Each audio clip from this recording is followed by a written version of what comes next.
Well, joining us live now is attorney Greg Moss, community leader. Mr. Moss, tell us, what are your views on the ongoing curfew and lockdown? Is it really necessary?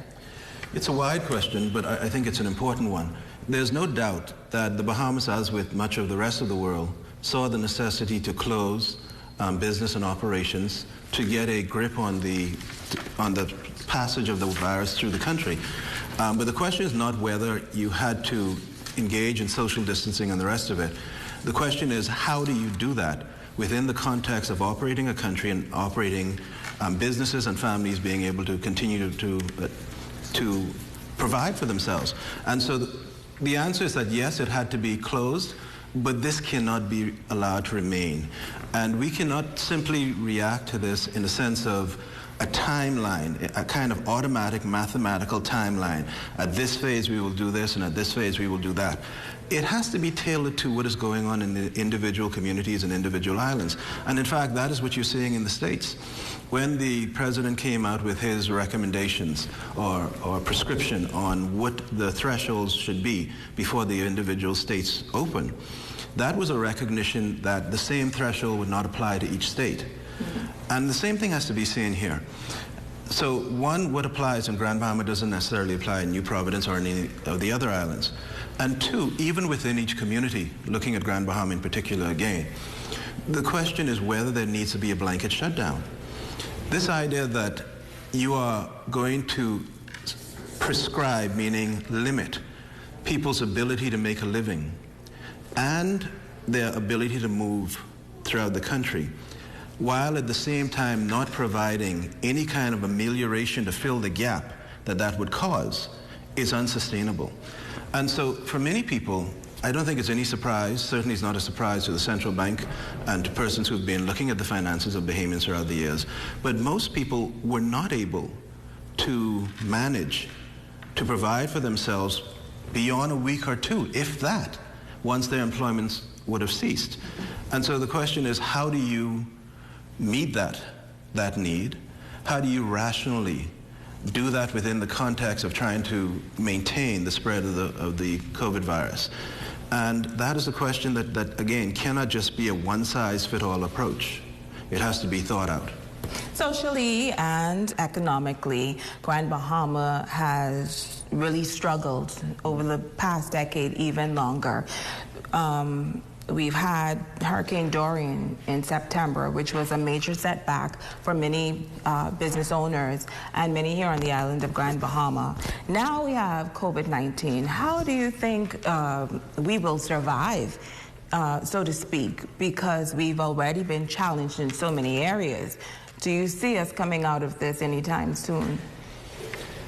Actually, I don't see the Bahamas as a whole coming out of the COVID-19 coronavirus pandemic during the course of this year. And I think that's starting to be said worldwide.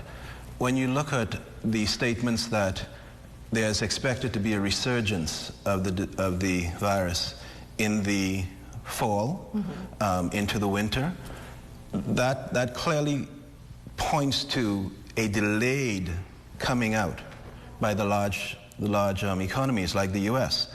And there will be a further delay beyond when they finally open, before the Bahamas feels a positive effect of their opening.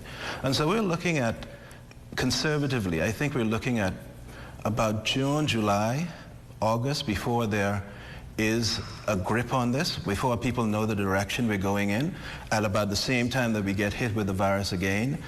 Production is now going on worldwide of, well, first, research on vaccines. There was a very promising vaccine that came out of Oxford University about 5 days ago, where their test results were 100% successful on preventing the spread of that virus amongst the rhesus monkeys that they used to test for human compatibility. They haven't gone through human trials yet, and they're going to kind of abbreviate that process. In fact, a manufacturer in India is producing the virus even before it is approved for human use, in anticipation of having this 40 million sets of it available. But the point is that even on that timeline, you will not see a vaccine coming out to benefit the larger economies until, conservatively, September, October of this year. And then at that point, you have to then vaccinate, wait to see the result of vaccination, see the full drop in that curve, as they keep saying.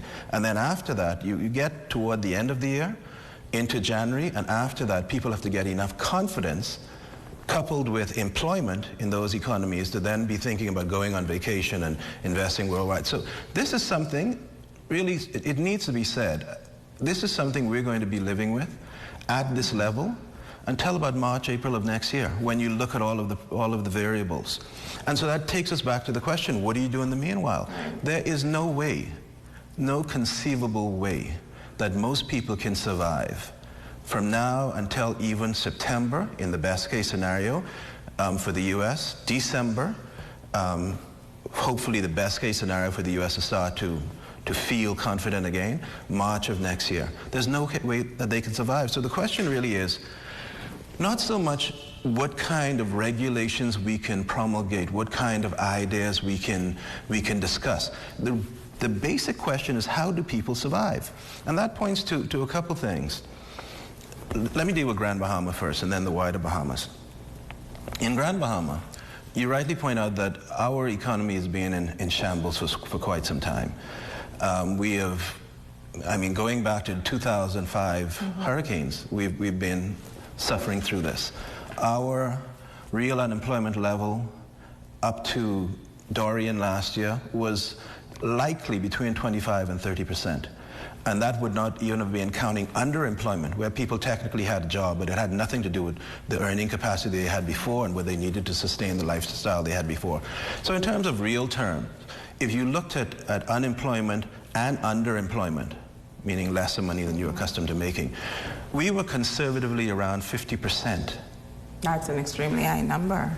Unemployed or underemployed in Grand Bahama. And you saw it in the social fabric of the island. You saw it in the families leaving, some members of the family leaving, parents going elsewhere to work, Bimini, Nassau, Ocean Key, wherever they had to go, Abaco.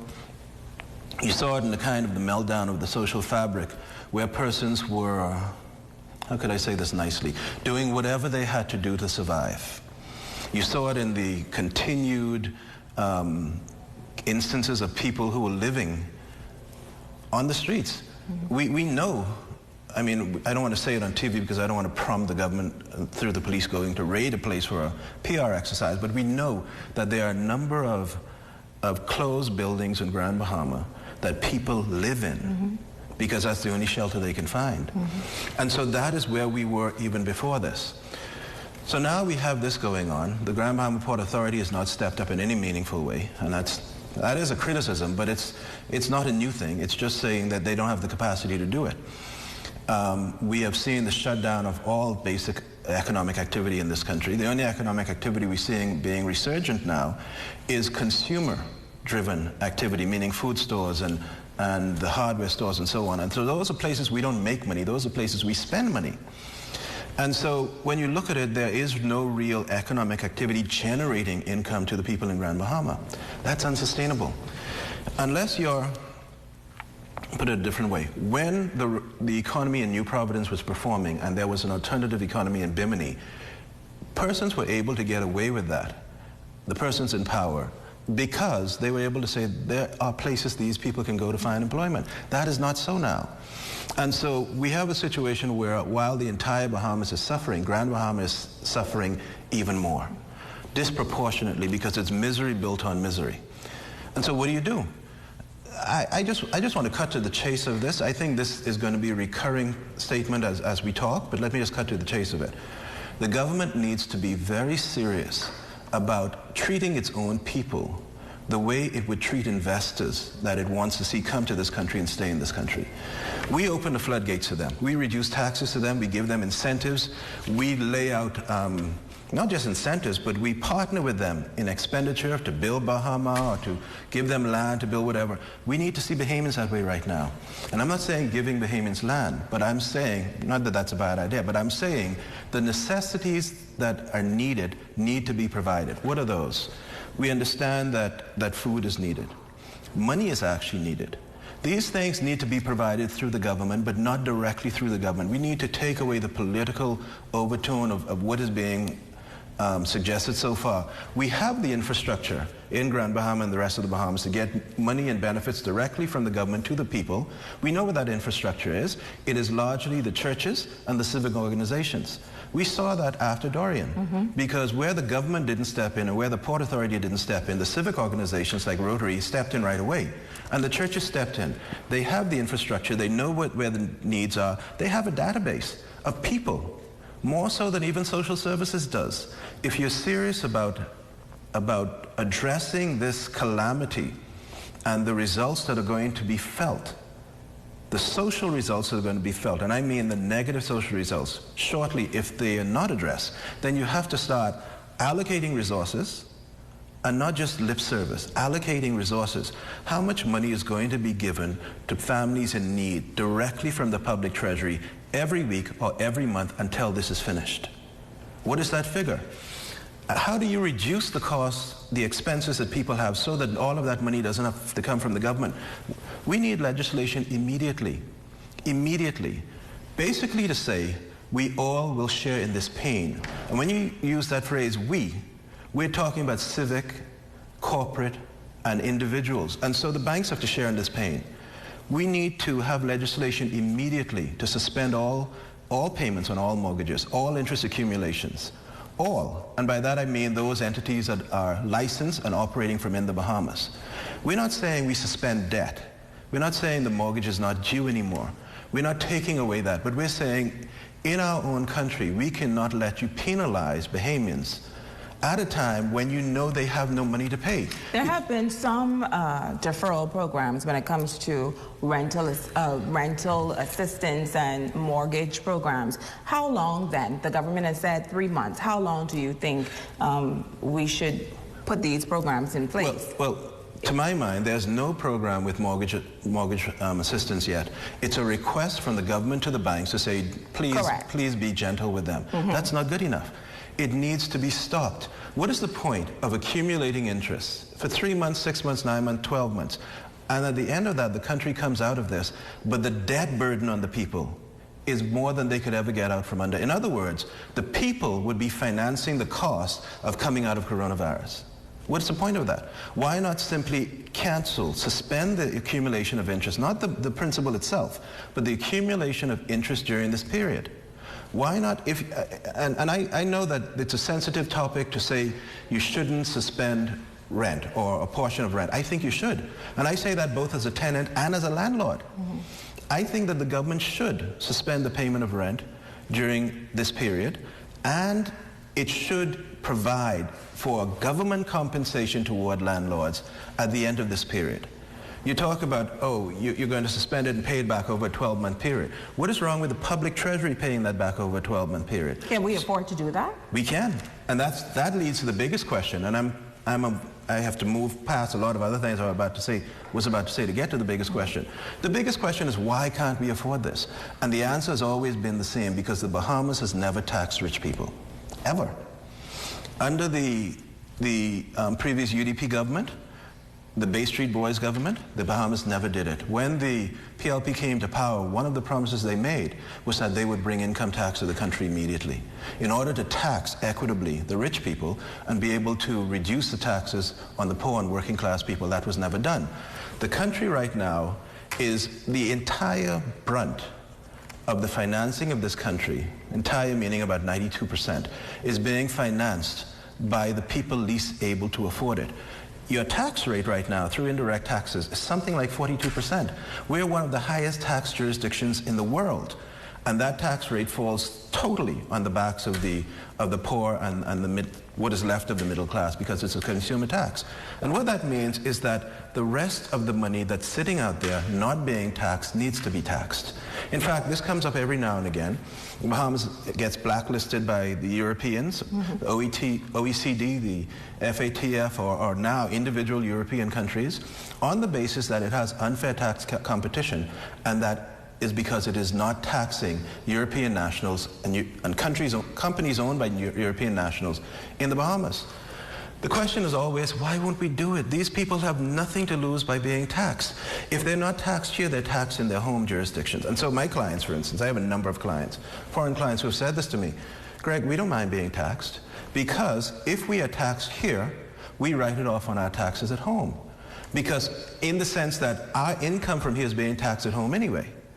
And so it's as if the Bahamas Ministry of Finance gets up every year and writes checks to England and America and Canada and France out of the public treasury. It effectively does that by failing to collect the taxes which the nationals of those countries are writing to their home country. And so we have a massive reservoir of taxes here that can be collected. This is why, if you go on Google and you look up what is the average income of Bahamians, even with the massive unemployment, you'll still see the average income of Bahamians about $27,000. We know it's not true.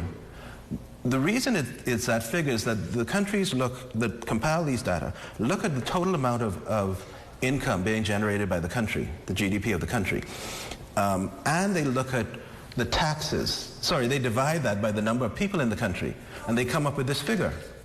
What that really means is about less than 5% of the people are making more money than everyone else in the country combined. And if we don't get to serious taxation, we cannot fix this. Well, Greg, the president of the Grand Bahama Chamber of Commerce appointed a member of the country's Economic Recovery Committee. The 18-member group has been charged to help provide a way forward for the country in response to the many challenges arising from the COVID-19 pandemic. So our Talia Hall tells us that local business leader says that he is proud to represent Grand Bahama. So we'll watch that story, and then you can give us some feedback on that and how you feel about this Economic Recovery Committee. The newly formed Public-Private Committee will make recommendations to the Cabinet on the long-term economic recovery of the Bahamas, including job creation and stimulating small business recovery and development in response to COVID-19. While President of the Grand Bahama Chamber of Commerce, Gregory Larota, is one of the members on the committee, and he says it is important for Grand Bahama to be represented. We have always, on Grand Bahama, talked about the fact that we need persons from Grand Bahama who are on the ground and who are in touch with what's going on, the specific issues that Grand Bahama has and challenges. And we needed to be in a position to put that on a national level. And so now, with Grand Bahama having that spot on the committee, we really need to get together as a business community and make sure in all the different sectors that we are making contribution to what needs to happen from the national level. He says Grand Bahamians can be assured that they can use him as their voice. But I'm only as effective as the participation of the stakeholders on Grand Bahama. Yes, I have some ideas of my own, what we need to be looking at and what we need to be doing. But I don't nowhere near understand and would want to represent Grand Bahama without the input of all the relevant stakeholders. So to the extent I get that input, I can be more effective in representing Grand Bahama to the best of my ability on that committee. The committee will host their first meeting tomorrow. Now, Larota says it is his hope that at the end of this initiative, the economy of Grand Bahama becomes vibrant. To see us come with a national plan in terms of growing and restoring the general economy of the Bahamas, one that would go beyond politics, one that all sides can buy into, so that in the future, even if there are changes in government, we're still committed to a plan going forward that continue to grow instead of resetting every time a government change. The Prime Minister says he's looking forward to the ideas, policies, and programs that the committee will recommend to help the Bahamas recover and to create jobs and more entrepreneurial opportunities for young people as well. It's Halia Hall, ZNS Network News. Thank you, Italia. Well, we have a number of persons also tuning in on our Facebook Live page. Lynette Jervis says, rental assistance is still no help. Reality is they help you for 3 months while other bills multiply, and in time you'll still have to pay back what you've collected, which still holds you in loss and in debt. How do you feel about that? You've spoken a little bit about that. And someone else says, Glenda Bannister says, Grand Bahama has always been a test dummy. Can we just get it right? Yeah, two very important comments. First, with the rental assistance, the comment is absolutely right. All you're doing is delaying the debt that the person would have to pay, well knowing that the person is not earning an income to be able to manage that debt now or in the future. And so you're creating a situation in which people are going to be defaulting.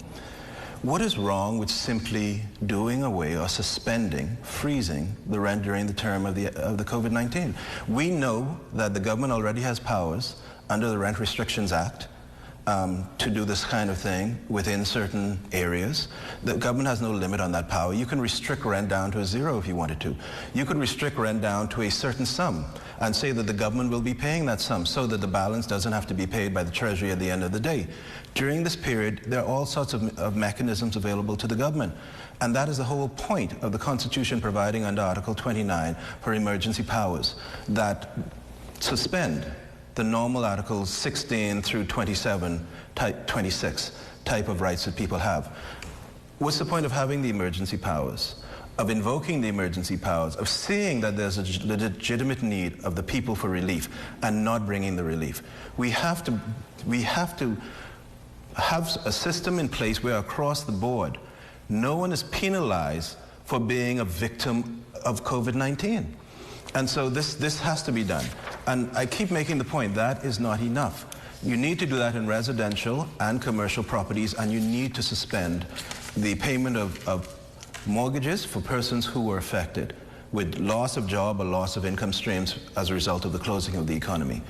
And when we come out of this economy, out of this situation, you restart those and you start clean, not people who are already saddled with debt being saddled with more debt, and as a result having more of a mortgage crisis than we ever had before, more of a rental crisis than we ever had before. It's just setting up the country for failure.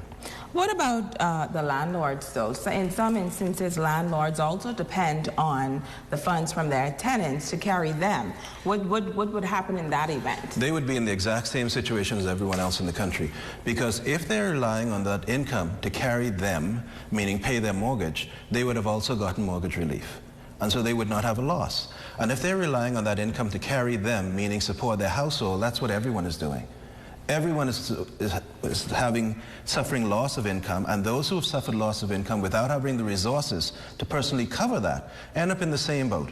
And the government is then called upon to provide for that. But you cannot shirk the responsibility of the government to provide for the people by preferring one set of people, landlords, banks, and so on, to another set of people, tenants and borrowers and so on. What are your thoughts on the Economic Recovery Committee? I think it's an important idea. I am concerned that the committee seems to be made up of, I mean, no disrespect by the statement, but it's apparent on just reading the names, of functionaries of the state, meaning persons who are either directly employed by the state or employed by agencies of the state, or who sit in groupings which support the businesses of the state. It's very difficult to see how such an agency would such a committee would make recommendations for the good of the majority, well knowing that those recommendations would hurt them. If you're serious about finding ways out of this, if you're serious about creatively thinking about how to deal with economic recovery, it seems that you should include in that mix the persons who would be most affected by the economic recovery, which are not the employers, you know. It's the employees. And the largest employer even is not represented by the large confederations like the Chamber of Commerce in New Providence or in Grand Bahama. The largest employer are small businesses that collectively employ over 60% of the people in this country. So we tend to look at the for want of a better phrase, the sexy employers. You have a big Atlantis, you have a big company, you employ 200 people, you employ 50 people.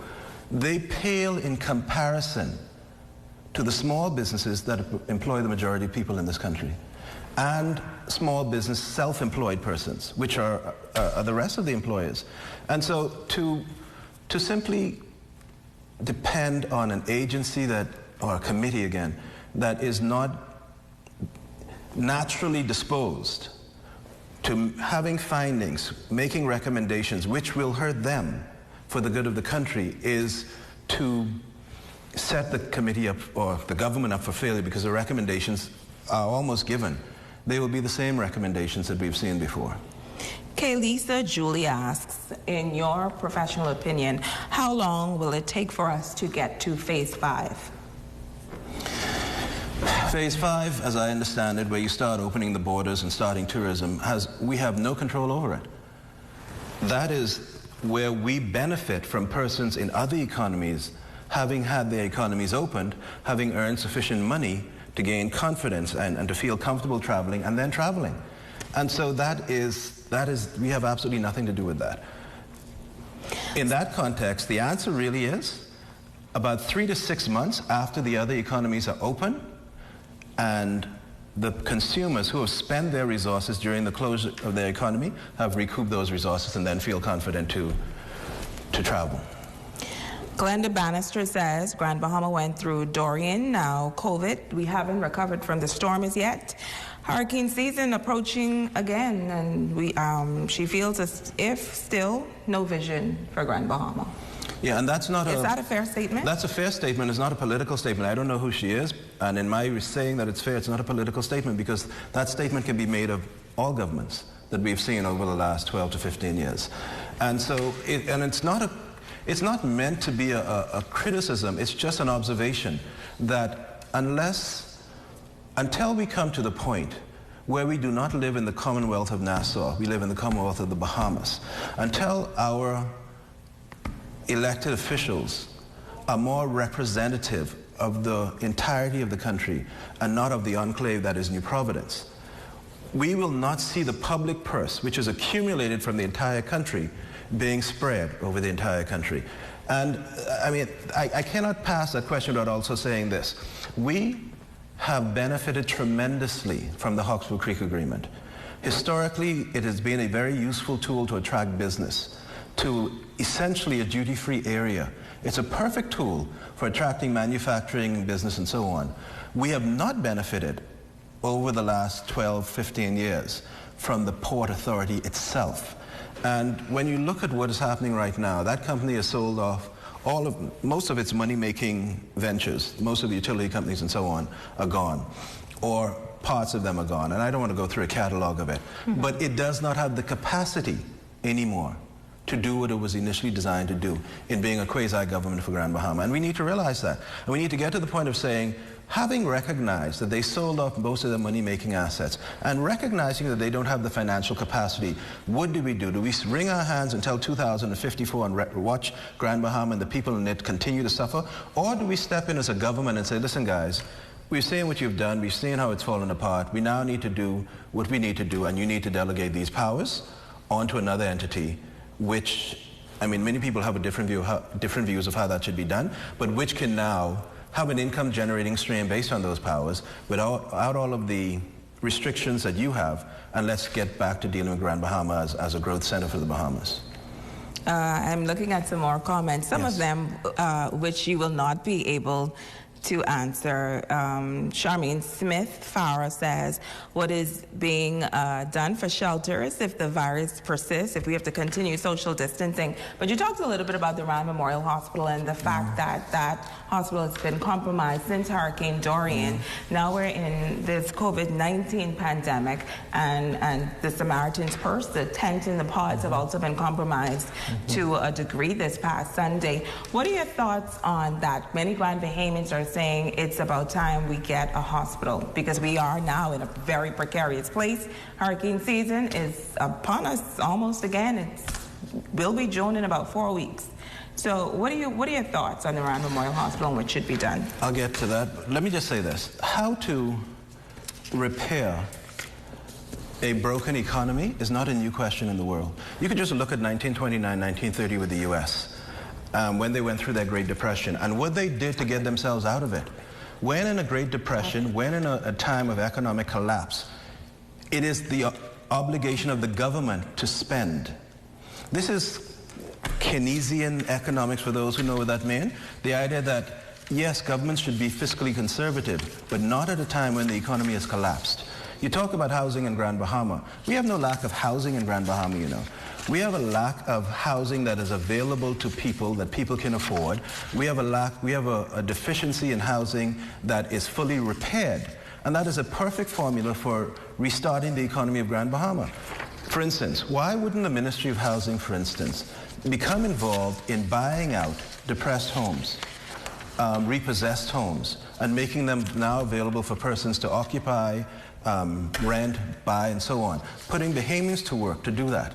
You have to use national dollars to stimulate the economy, because we can't sit here and wait for some foreign person to come and do it. When you have a massive construction enterprise undertaken in Grand Bahama, the result of that will be jobs. People now have jobs. As a result of that will be that the stores are now able to open. The construction stores now have real activity.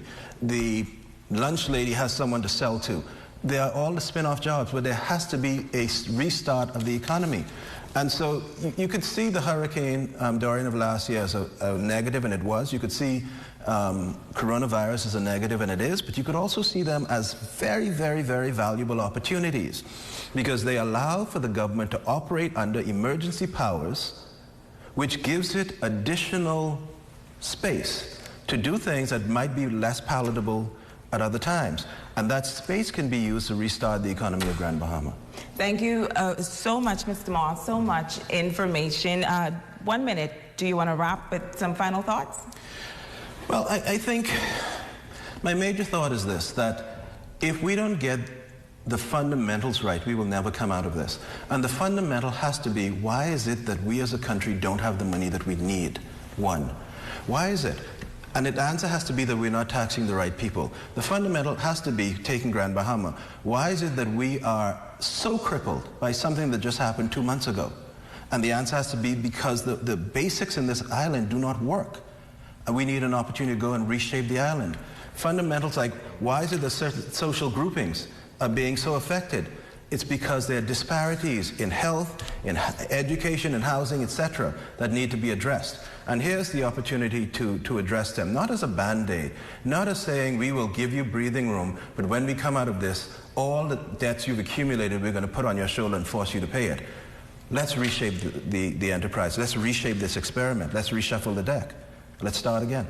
And a lot of persons are still asking for your comment very quickly on the Samaritans person in the hospital. There's no way to restart Grand Bahama without a hospital. There's no way to attract business without a hospital.